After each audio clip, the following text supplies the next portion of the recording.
The last new Heroes banner of Book 7 is here. This time we have a Blazing Blade cast featuring newcomers Isadora and Harken.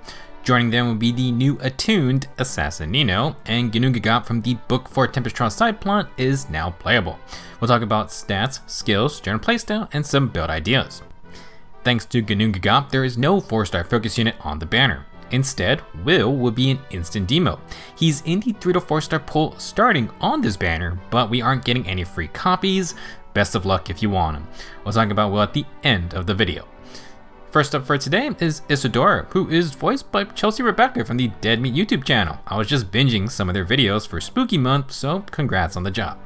Now, as a unit, Isadora is a Lance Cavalier with 38 HP, 43 attack, 46 speed, 32 defense, and 25 res. She has an attack and res super boon. I believe Isadora will tie Noah for fastest Lance Cavalier in the game. Her HP is a little low, but that's due to her extra points in res, whereas most Lance Cavs drop that stat. In general, solid speedy Lance Cav. For old skills, Isadora has attack and speed clash 4 and the best skill reposition to pair with a fancy new snag for B skill. For her weapon, the Guarding Lance is a 6-to-my weapon with accelerated specials and does not have any fake guard effects. If a rally or movement assist is used by or on Isadora, she gives herself and that ally plus 6 field buffs to attack, speed, and defense, the bonus doubler status, and the full penalty doubler status as well.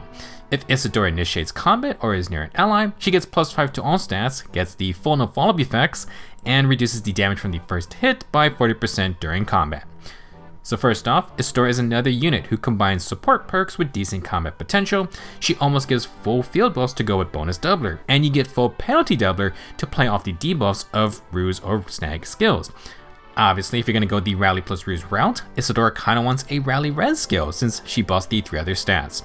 However, you can just have an ally rally Isadora herself. For her own actual combat, you get the always good sling plus no follow-up plus % damage reduction combo. Isadora should have the jump against slower foes. For her new inheritable skill, Isadora has attack and defense snag 4. This is the second snag 4 B skill. As a refresher, it inflicts -4 attack and defense debuffs during combat. When a movement assist is used by the unit or targets the unit, inflict -7 attack and defense debuffs and sabotage on the nearest foes within 4 spaces of both the user and their ally. This will also extend to units with savior skills within 2 spaces of those nearest foes. Snag 4 was released a couple months ago, but it came on Fallen Crom, who gets an extra action with his unique assist skill. Isadora will not get to move again, so if you use her to reposition an ally, she is stuck there. However, with Guarding Lance, Isadora grants full penalty doubler. This will stack with Sabotage, meaning those -7 debuffs can become -21 total. If you got any other debuffing sources for speed and res, you can triple down on those as well. Snag 4 also hits any nearby savior units who may not necessarily be in the front. Now for Isadora, her playstyle is a little trickier than the likes of Fallen Crom or the recent Ninja Heather. Guardian Lance activates off rallies or movement assists, so Crom and Heather can act on Isadora, proc their own extra turns, and Isadora still gets to move. Whoever you pair her up with though, she is meant to give herself and at least one ally big stat advantages. I would suggest getting speed debuffs somehow because that's a huge swing for any matchup. Isadora is pretty fast herself and has no follow-up with 40% DR for that one hit. Accelerated specials helps with whatever special you decide on, including Gale Force. For some other skills, most of these skills will overlap with the Guardian Lance's buffs. However, using Alarm for Kanto 1 may help with Isadora's utility if you just want to reposition or swap or smite a teammate into battle. With Kanto 1, you also have 3 statuses active. You only need 1 more to get Prime Force Distant Counter. That may be a fun high investment setup since we're already stacking a bunch of stats. If you don't like Snag, you can run a near trace Kanto skill or low speed and defense. In the C slot, Speed Smoke could be nice for mixed phasing, and while Panic Smoke 4 kind of wastes full penalty doubler on Isadora herself, Panic itself was synergized with the debuff stacking. For Sacred Seals, if you don't go with a stat booster or heavy blade, Guard is a fine perk to add to Isadora's setup. Overall, Isadora is a fine hybrid support combat unit, but she requires a bit more planning to fully utilize.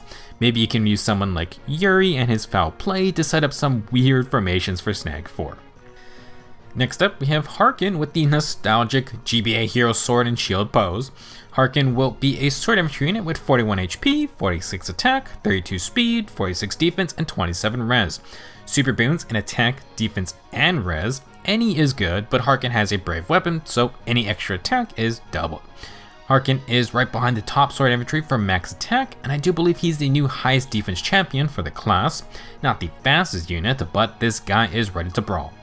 For old skills, Harken comes with Attack and Defense Clash 4 and Bonfire for his high defense. He does have a way to utilize Clash's bonuses for extended movement, and when he gets to his enemy, you got Brash Assault 4 for free follow-up attacks, DR, and reflected counters. Now, for his unique weapon, Harken has the Troubling Blade. First off, Harken has the same warping effect as Hell with her remix. It's a complicated way to say he gets 3 movement if an enemy is within 4 spaces. For combat, this is an 11 might dual phase brave sword with accelerated specials. If Harken is healthy, he gets +5 to all stats, 40% damage reduction for 1 hit, and bread type cooldown reduction. This is a very similar weapon to Melchized's from last year, just better. Instead of +5 speed with -5 defense and res, Harken kinda just gets +5 to all stats. He has the same DR and bread type cooldown effects. With accelerated specials though, Harken can proc Bonfire in 2 hits or just 1 hit if he takes a counterattack.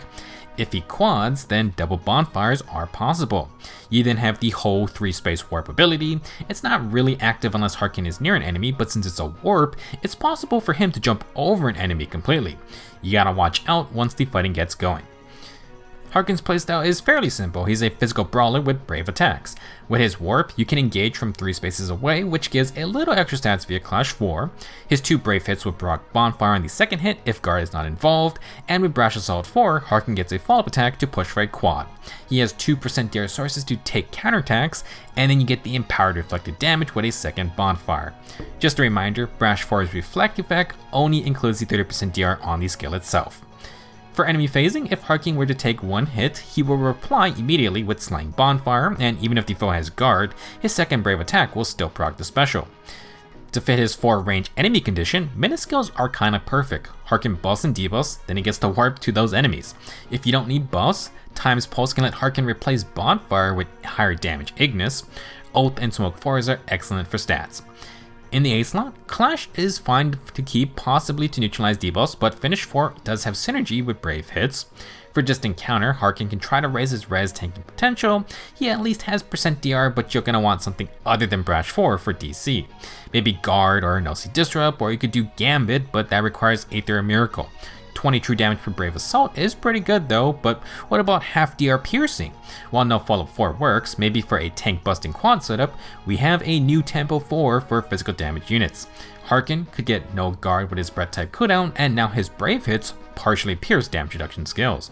Harken does have enough speed to quad slow tanks, but maybe the harder hitting 2 taps are better. That includes things like Special Spiral for Ignis procs that are loopable afterwards. Now, Troubling Blade and infantry skill options just means Harken has a lot of fun choices. You could even do Gale Force. That could utilize his unique warp to hop over enemies for surprise kills. In the end, Harken is a very fun brave attacking bruiser. Brash 4 quads are fun, but I do think there are other good B skills to try out if you just want to invest in him. Our next unit is Attuned Nino, who is taking inspiration or maybe some lessons from Jafar. She's donning a GBA assassin themed outfit with some red for our Angel of Death. Considering Jafar is the assassin of the game, Nino's in good hands. Now, as a unit, Attuned Assassin Nino is a green infantry dagger with 38 HP, 44 attack, 47 speed, 26 defense, and 33 res. She has attack and speed super boons, both good choices.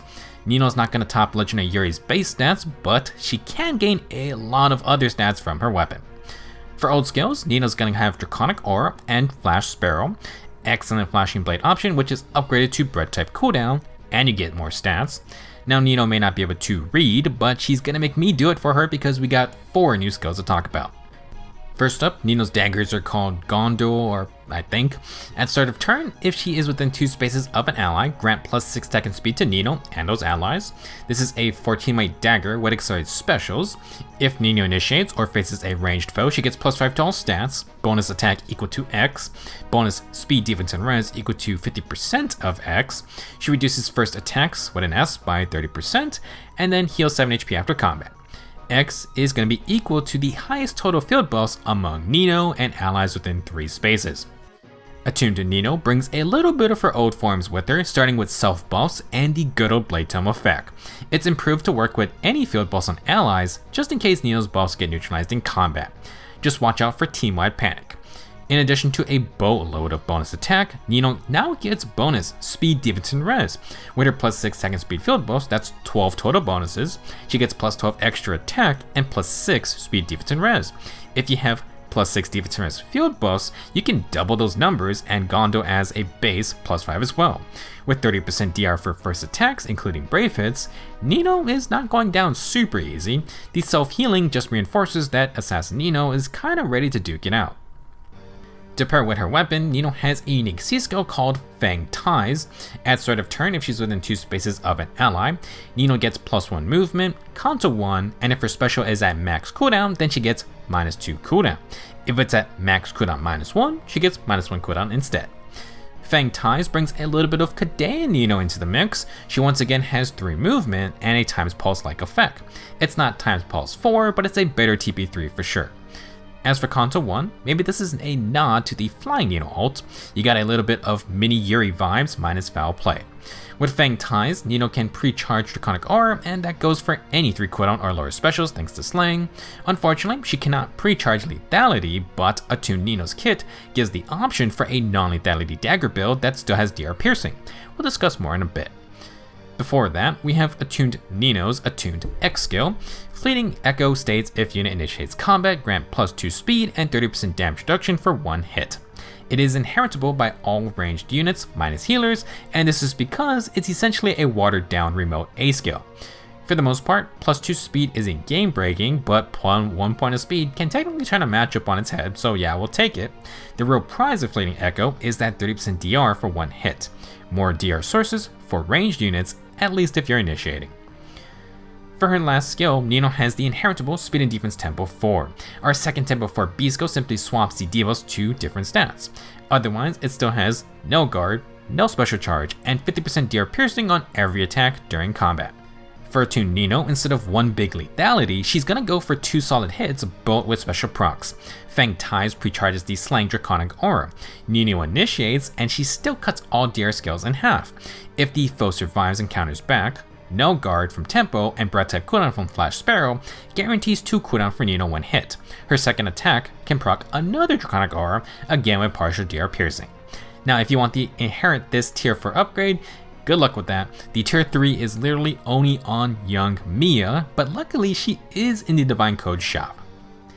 We discussed part of Nino's general playstyle, but let's fill in the gaps. To get started, Nino has to be near an ally. This will pre-charge Draconic Aura, give 3 movement, Kanto, and plus 6 second speed buffs.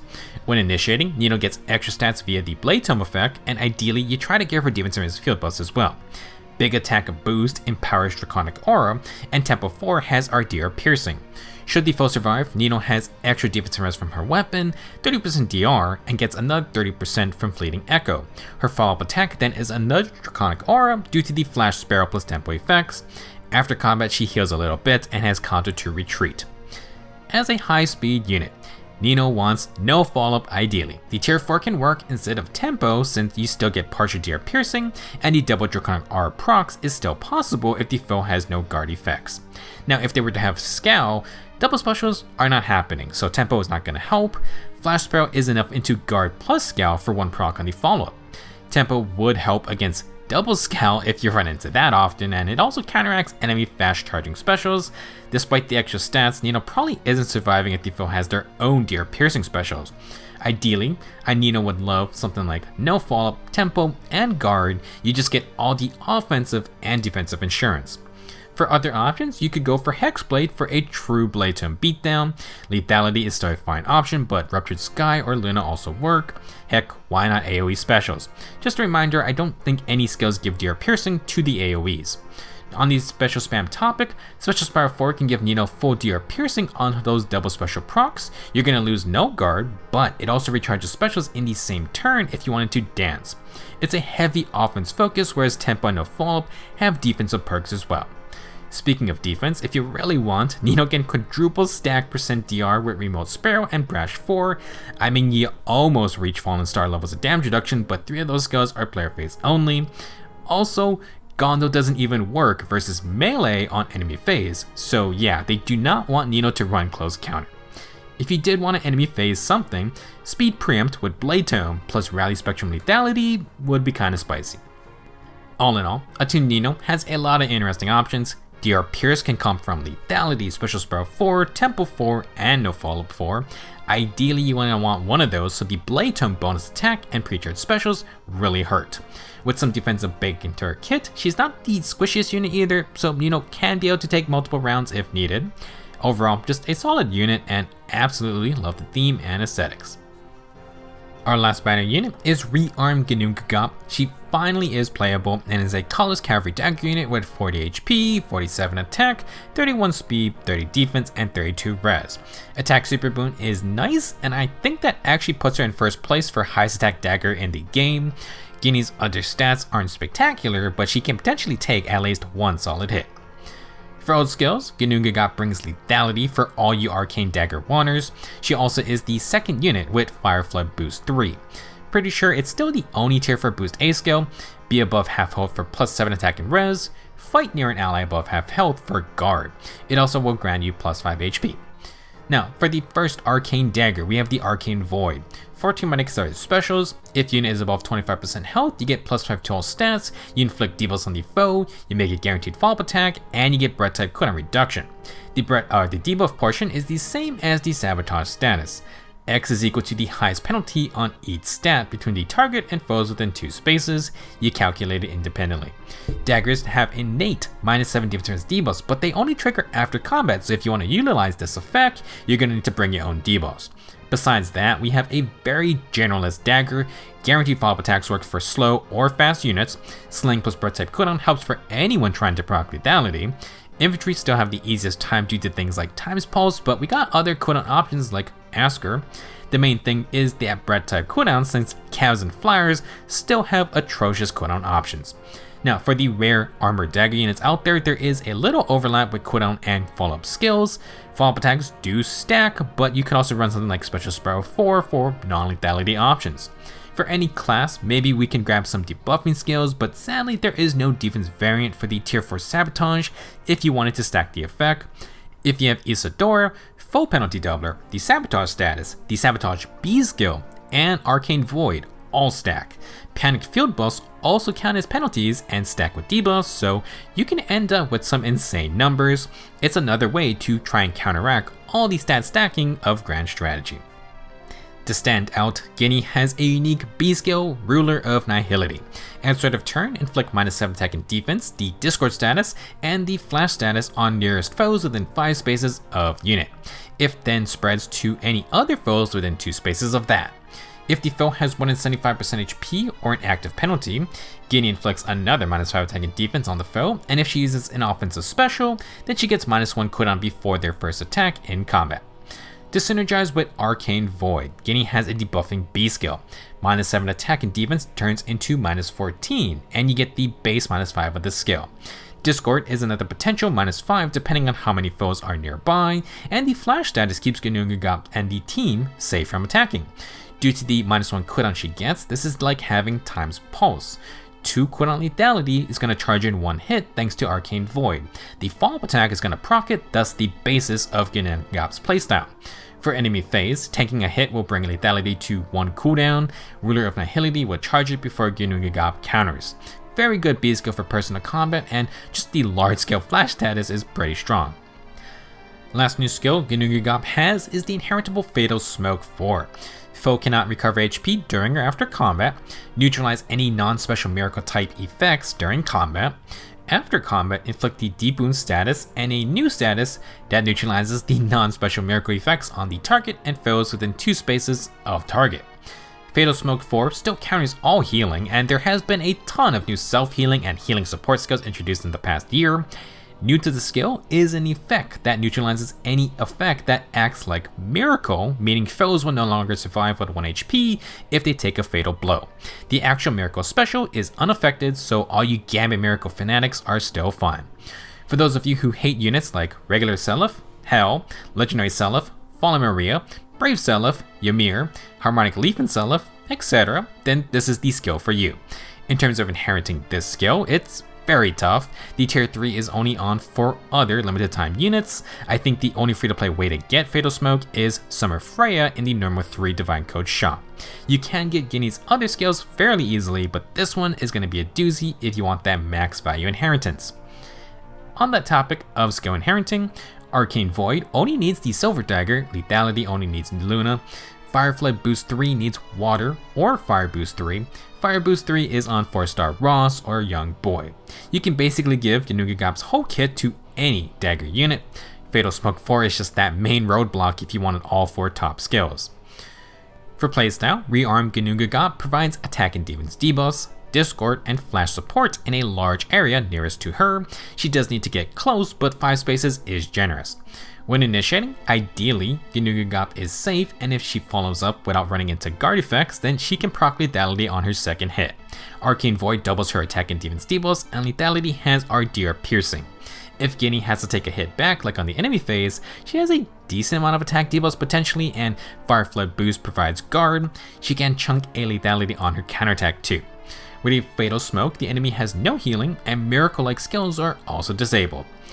One issue with this base kit is that Guinea has no concept to hit and run. She also cannot be stopped, or she can be stopped from follow-up due to her lower speed. While Flash is very annoying, if you do need to tank a hit, there is no percent DR either, so you better have those attack debuffs stacked up. If you want an annoying initiator role though, Flash status plus Flared Sparrow or Mirror can help with the lack of conto. Maybe tack on Savage Blow if you're keeping Fatal Smoke. If you want DR for the player phase, Remote A skills are your option. Guinea cannot run Fleeting Echo if you keep that B skill. Now if you don't need Fatal Smoke, you could opt for other smoke skills. Panic Smoke is great for Arcane Void, and Pulse Smoke can help with pre-charge specials. Attack Smoke 4 could work too if the Ruler of Nihility doesn't reach all the enemies. Overall, Ginnungagap can be quite annoying if you don't bring Nelsie Disrupt. She can reach Lethality, but she isn't super fast, so follow-ups aren't guaranteed, and enemy phase tanking is basically relying on attack debuffs. Before we end, let's talk about Will. He's an instant Demote and a colorless infantry archer. For stats, he has 42 HP, 45 attack, 34 speed, 27 defense, and 40 res. He has an attack super boon and is one of the higher attack free-to-play archers around. 34 speed is not really stand out, but it can help against slow tanks. Will's main trait is that 40 base res, which isn't insane, but that's actually quite high for a free-to-play archer. We honestly never got another infantry archer with a res focus like Niles from launch. Niles can hit higher res if you have the resplendent stats, but Will has way more attack at base. Probably not the most desired stat spread, but if you want high attack with decent res, then Will is your free-to-play pick. For old skills, Will has Attack and Res Push 3 and Distant Guard 3, which are nothing new. Rally Up Res is actually new. There hasn't been a free-to-play unit with this skill, and there were only 2 Rally Up Res Plus sources out there. For his bow, the Halting Bow Plus, the name is quite literal. If the unit has more than 25% health, you inflict -5 attack and defense on the foe and prevent a follow-up attack. Sadly, this is not a new inheritable. It's the same as Winter Annette's Peppy Bow Plus from last year, although she is a 4-star focus unit. If you want to stop follow-ups, this is an okay inheritable. -5 attack means you get physical and magical bulk, and it's a very basic activation condition. Will might be able to use his 34 speed to not get doubled by slow units trying to abuse quicker post type skills. It also works on the enemy phase as well. In general, Will's base kit, nothing crazy. Halting Bow boosts his defensive power and attack and push, at least as far as 2 best stats. It's not really great, but the tier 4 at least activates for more than one fight probably. Otherwise, you can replace it with attack and Ideal or skills like Form or Bond. Distant Guard doesn't help Will unless you get the Joint upgrade. If you wanted a free follow-up attack, Quick Repose is the go-to choice, but it is enemy phase only. The tier 4 does have % DR at least. Now, it's nothing special, but since Will is one of the few higher res free-to-play archers, if you wanted, you could try support build. Sabotage employ 4s, use flat res, so you really want Stillwater or Fortress res, and definitely Phantom res. Currently, there is no defense variant of the tier 4 Sabotage B skills. For general support builds, Rally Up res with the new tier 4 Ruse B skills and Distant Guard stacking is fine. Now, let's talk about premium combat builds. Will is definitely more suited to the Arcane Nastron, which has a free follow-up attack and 30% DR built in. That can help if you wanted a defensive archer build. For example, you could use Nelsie Disrupt to deal with healers or ranged fire sweep. This build also gives a sizable attack boost with accelerated specials, so any extra cooldown perk Will can retaliate with Deadeye. Times Pulse or Pledge can work, Special Spiral 4 for non-Deadeye usage, and the Recharge. For damage and healing, you can use Finish 4. For more defensive power, you can use Fire Flood Boost for Guard or Distant Defense 4 for buff neutralization. Oath and Pledge skills offer more stats, and Attacker Panic Smoke 4 can help for multiple fights. If you wanted a Disruptor with Nelsie Disrupt, you could also take Hardy Bearing to stop Desperation. You're kinda open to brave attacks though. For other inheritable bows, an interesting one is the Wyvern Yumi Plus from Ninja Heath for our dual phase brave hits. If you just wanted a standard brave bow, the new Kumo Yumi Plus is excellent as well. Works well with any of the attuned skills. For lower tier defensive inheritables, the Protection Bow Plus has Guard. I believe we have a Dancer Quan Ephemera who has the Courtly Bow for that 50% DR if you're going to get doubled. If you wanted to run Arcane Dark Bow, you can actually do it. Brush Assault 4 could work with the Desperation effect. Overall, Will doesn't do anything crazy for a Demote. He has a more unique stat spread if you just want higher res. Good luck getting those copies though. That'll be it for this video. Book 7 has come to a close, but we're going out with a bang, with a Grand Hero battle for Fargus. This pirate has plundered some good booty because he has unique X with accelerated specials. You don't see that very often. We'll talk about Fargus in the next video. Thank you for watching. Good luck on your summons, and I will see you guys in the next one.